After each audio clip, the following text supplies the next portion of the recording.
अस्सलामुअलैकुम, welcome to legal talks. How are you viewers? I hope you are fine. आज हम जिस topic पे बात करने जा रहे हैं वो है चालान। इससे पहले हमने एफआईआर को देखा, इन्वेस्टिगेशन को देखा। अगर आपको वो वीडियोस चाहिए तो उसका भी लिंक मैं आपको डिस्क्रिप्शन में दे दूँगी। आज हम 173 सीआरपीसी में जो पुलिस रिपोर्ट है उसे हम देखने जा रहे हैं और हम डिस्कस करेंगे इसमें कि चालान क्या होता है, ये टर्म कहाँ से ड्राइव हुई है। उसके अलावा सेक्शन 173 सीआरपीसी में चालान के बारे में क्या इंफॉर्मेशन है, फिर रिपोर्ट अंडर सेक्शन 173 और कंप्लेनेंट केस का डिस्कस करेंगे। इम्पॉर्टेंट पॉइंट्स इससे रिलेटेड डिस्कस करेंगे। सेक्शन 190 सीआरपीसी को देखेंगे, डिटेल एनालिसिस करेंगे चालान के फॉर्म का और उसके 7 कॉलम्स को डिस्कस करेंगे। काइंड्स ऑफ चालान को देखेंगे जिसमें इनकम्प्लीट चालान, इंटरम चालान, अबेट चालान आ जाता है, चालान इन एंटी टेररिज्म कोर्ट, फिर कैंसिलेशन ऑफ एफआईआर की सूरत में चालान को देखेंगे। ओपिनियन ऑफ पुलिस जो एक चालान की सूरत में एंड पे जो कॉलम 7 है उसमें जो समरी होती है, कंक्लूजन ऑफ द इन्वेस्टिगेशन होता है, उसमें एक ओपिनियन ऑफ पुलिस होता है। उसे देखेंगे कि वो कोर्ट पे बाइंडिंग है, नहीं बाइंडिंग है, किन सिचुएशन में बाइंडिंग है या बिल्कुल ही बाइंडिंग नहीं है। केस लॉस के साथ इसकी स्टडी करेंगे। री इन्वेस्टिगेशन आफ्टर सबमिशन ऑफ चालान, क्या इन्वेस्टिगेशन दोबारा से हो सकती है आफ्टर सबमिशन ऑफ चालान, इस चीज़ को हम देखेंगे और इस पूरे टॉपिक के ऊपर जितना भी लॉ है उसे डिस्कस करने की कोशिश करेंगे। आपने वीडियो को स्किप नहीं करना। अगर आपको चाहिए कि पूरी इन्फॉर्मेशन आपको चालान के बारे में मिले तो आप इस वीडियो को एंड तक ज़रूर देखिएगा।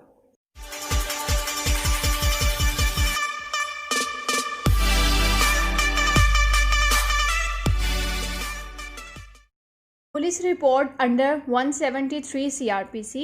It is a report of police officer in the prescribed form to the court with the conclusion of investigation with a view to taking of cognizance of the offence reported or for other appropriate orders of discharge of accused. ये एक police report होती है, एक final report of investigation है जो submit करवाई जाती है मजिस्ट्रेट को ताकि वो कॉग्निजेंस ले सके और ट्रायल जो है उसे इनिशिएट कर सके। Challan has not been defined in CRPC or in any other law. However, this word has been used in police rules. ये पुलिस रूल से ड्राइव्ड हुआ है ये वर्ड चालान। बेसिकली चालान CRPC में कहीं भी नहीं है। It is usually used for the report, जो पुलिस की फाइनल रिपोर्ट है उसके लिए यूज़ किया जाता है, जो रिपोर्ट सबमिट करवाई जाती है मजिस्ट्रेट को और जिस पर मजिस्ट्रेट जो है वो कॉग्निजेंस लेता है।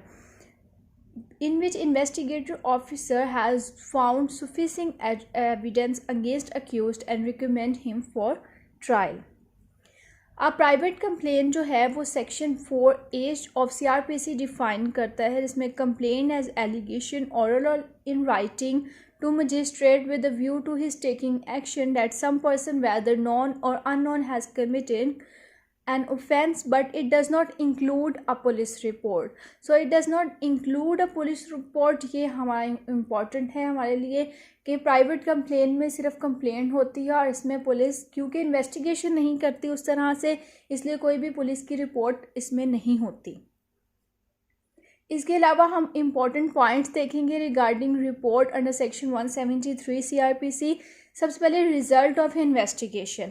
It is in fact result of investigation by the police officer regarding allegation of commission of offence forwarded to court. ये एक एक्चुअली रिजल्ट ऑफ इन्वेस्टिगेशन है चालान और जिसे फॉरवर्ड किया जाता है मजिस्ट्रेट को। अब through public prosecutor, this report is firstly sent to public prosecutor for onward transmission to the court of magistrate. To magistrate, it is forwarded to magistrate empowered to take cognizance of the offence on police report. यानी कि सबसे पहले जो है ये report result of the investigation है चालान। इस result of investigation को जब इन्वेस्टिगेशन कंप्लीट हो जाती है तो चालान कंप्लीट हो जाता है, उस चालान को फॉरवर्ड किया जाता है प्रोसिक्यूटर के पास। पब्लिक प्रोसिक्यूटर के ज़रिए ये मजिस्ट्रेट को दी जाती है और मजिस्ट्रेट जो है वो फिर कॉग्निजेंस लेता है और इस तरह फिर ट्रायल जो है वो इनिशिएट होता है। ये बहुत ही इंपॉर्टेंट स्टेप है चालान का। कोई भी वर्ड में जब क्रिमिनल प्रोसीडिंग्स होती है तो एफआईआर के बाद इन्वेस्टिगेशन होती है। इन्वेस्टिगेशन के बाद पुलिस जो है वो चालान को मूव करती है पब्लिक प्रोसिक्यूटर के ज़रिए मजिस्ट्रेट के पास, और मजिस्ट्रेट कॉग्निजेंस लेता है और इस तरह ट्रायल जो है क्रिमिनल ट्रायल इनिशिएट होता है। अब सेक्शन 190 सीआरपीसी में एम्पावर किया गया है मजिस्ट्रेट ऑफ फर्स्ट क्लास और any other magistrate specially empowered by the provisional government on the recommendation of high court में take cognizance of any offence upon report in writing of such fact made by any police officer. यानी कि चालान जब भी magistrate को मिलता है तो magistrate के पास ये एम्पावर है कि वो कॉग्निजेंस ले। लेकिन इस सूरत में कि अगर मजिस्ट्रेट के पास ये चालान आया है लेकिन ऐसा ऑफेंस है जो ट्रायबल है exclusively by a court of session, तो विदाउट जो है वो रिकॉर्डिंग एनी एविडेंस मजिस्ट्रेट इसे सेशन कोर्ट में मूव कर देगा फॉर ट्रायल। अब फॉर्म मैंने इसे एक रफ आइडिया के लिए इसे अटैच किया है, जिसमें आप देख सकते हैं कि 7 कॉलम्स हैं। इस 173 सीआरपीसी इसे हम चालान कहते हैं इस पुलिस रिपोर्ट के। इनमें हम step by step in columns को एनालाइज करेंगे। इन कॉलम्स में बेसिकली क्या लिखते हैं। फर्स्ट कॉलम में कंप्लेनेंट का नेम होता है, इसका एड्रेस होता है, कास्ट होती है, यानी पर्टिकुलर्स ऑफ कंप्लेनेंट मेंशन होते हैं। सेकंड कॉलम में हम देखेंगे कि इसमें अक्यूज्ड के नेम होते हैं। उन अक्यूज्ड के नेम रेड इंक से होते हैं जो प्रोक्लेम्ड ऑफेंडर्स हैं, और सिंपल इंक से उनके नाम होते हैं जिनके अगेंस्ट कोई भी एविडेंस जो है वो पुलिस को नहीं मिला होता। कॉलम नंबर 3 में मेंशन किए जाते हैं उन अक्यूज्ड के नेम जो अरेस्ट कर लिए गए हैं और रिकमेंडेड फॉर ट्रायल हैं। कॉलम नंबर 4 में उन अक्यूज्ड के नाम होते हैं जो बेल पे हैं और उन्हें मेंशन किया जाता है कॉलम नंबर 4 में, और रिकमेंड किया जाता है फॉर ट्रायल जो बेल पे हैं। इसके अलावा कॉलम नंबर 5 में जितनी भी इन्वेस्टिगेशन के दौरान वकूए में जितनी भी केस प्रॉपर्टी बनती है उससे लिखा जाता है कॉलम नंबर 5 में। कॉलम नंबर 6 में विटनेसेस के नेम मेंशन किए जाते हैं, उनके एड्रेसेस मेंशन किए जाते हैं और पर्टिकुलर्स ऑफ विटनेसेस मेंशन किए जाते हैं। इसी तरह कॉलम नंबर 7 वेरी इंपॉर्टेंट, इसमें जैसे जो 14 डेज़ में जो इन्वेस्टिगेशन कंप्लीट की है वो हर दिन में क्या इन्वेस्टिगेट किया, किससे मिले, कहाँ गए, किसकी क्या स्टेटमेंट रिकॉर्ड हुई, क्या एविडेंस मिला, उस सब का कंक्लूजन जो है वो एक समरी की सूरत में कॉलम नंबर 7 में लिखा जाता है। उसके बाद note of annexed documents in the end of report the police officer mentioned about the detail of document annexed with the report. अब काइंड्स ऑफ चालान को देख लेते हैं। Complete challan, it is a kind of challan which is completed with in 14 days which all legal requirement. 14 दिन के अंदर अंदर ये चालान कंप्लीट हो जाता है, इसे कहते हैं कंप्लीट चालान। इनकम्प्लीट चालान क्या होगा? इनकम्प्लीट वो चालान होगा जो 14 डेज़ के अंदर कंप्लीट नहीं हुआ और आगे जो है वो कंप्लीट हो भी नहीं सकता, यानी 14 डेज़ में एक्चुअली ये मूव कर दिया जाता है और मजिस्ट्रेट कॉग्निजेंस लेता है और ट्रायल भी स्टार्ट हो जाता है।